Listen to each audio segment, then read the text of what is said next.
Storytelling is all the rage these days, but how do you incorporate your stories in with your sales presentations? Well, that's the topic of today's video. I'm sure you're going to love hearing about how to incorporate stories into your sales presentations for better sales. And make sure you stay to the end because that last little tip gives you an idea of how to start doing this. So make sure you're watching this all the way through. Hey, it's Tom Jacobs here. Thanks for stopping by the channel. I love dropping more information about storytelling and sales for the solo practitioner, solopreneur, and especially heart-centered salespeople who are in the wellness and the health industry. So check out this video and let me know what you think about it with a comment down below. There actually can be a direct relationship between storytelling and making more sales. From personal experience, every time that I include stories in my sales presentations, and again, whether that's to one person or if I'm doing sales from the stage, every time I include a story, my sales will increase. And the reason is because now the audience is captivated by a really good story and is going to listen better. And when you can relate that story and the result of that story to the product or service that you're selling, then ultimately you're going to make more sales. So include those stories in your sales. When you can captivate your audience with a really good story that is a direct relationship to the product or service that you're selling and the result that you can get for your clients, then your sales are going to increase. So let me explain how this works. So you have this really great story. Maybe it's a success story of your client, and you are seated in front of another prospect that is just like that client that you helped and got really great results for. Now, when you tell that story of that client who got really great results to your prospect who is wanting the same results, now they can see themselves as that client and getting the same results. And now your chances of making a sale have just increased. Now, when you're telling a story in your sales presentation, there needs to be a reason for you to tell that story. You can't just go, oh, let me tell you a story about what happened to me yesterday. That makes no sense, and it doesn't drive to the sale. However, if you're talking about how a prospect is in pain, there's a problem that they have, and now you can say,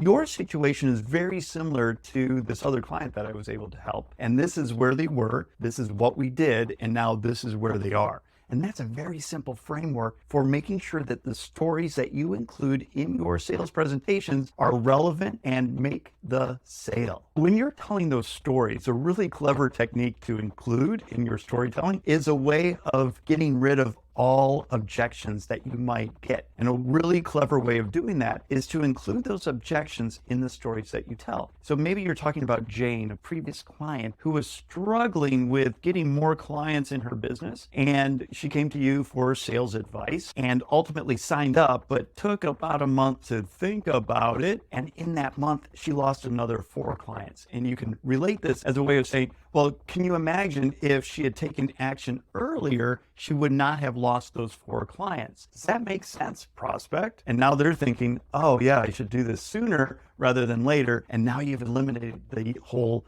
I gotta think about it objection. So try that out. When I was selling fitness, one of the stories that I always shared with prospects was my own personal story of a body transformation. When I would be standing in front of prospects and doing a talk, a lot of people would look at me as a fitness trainer and say, oh, you've got it easy, you work out all the time, you love working out, all that, which couldn't be further from the truth, because I don't like working out that much, but I know that I need to do that to stay fit and healthy. But when I showed my transformation from when I was 40 pounds overweight and had high blood pressure, high cholesterol, I take people through that story. Now they're saying, you went through the same problem that I'm going through, and now you understand exactly what my challenges are, so you're in a better position to help me. And that's a really great way of increasing your sales by telling your own personal story. And once I incorporated that story in my sales presentations, my closing rate dramatically increased. Now, when you're telling your story, there's a good way and a bad way of telling that story. And the bad way, and the common pitfalls that I see when people are telling stories, is that there's no relevance to the story. There's no bridge between the story and the learning that you want to share about that story and the product and service. It doesn't drive to the sale. So when you are crafting your story, you need to really make sure that that story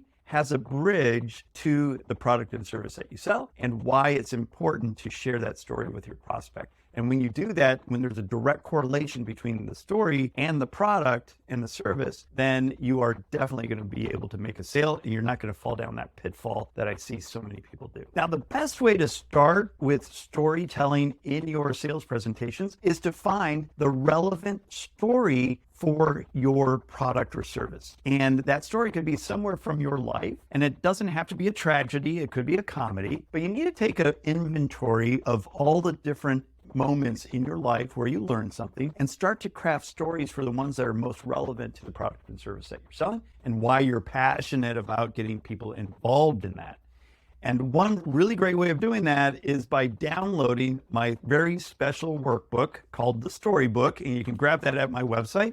I'm going to put a link down below, but basically it's tomjacobs.com/storybook. And you can grab that storybook and start to craft your own story as well. Now, make sure you're downloading that very special storybook. Just click the link down below in the comments section, and I'm going to send you that storybook, and so you can create your own personal stories.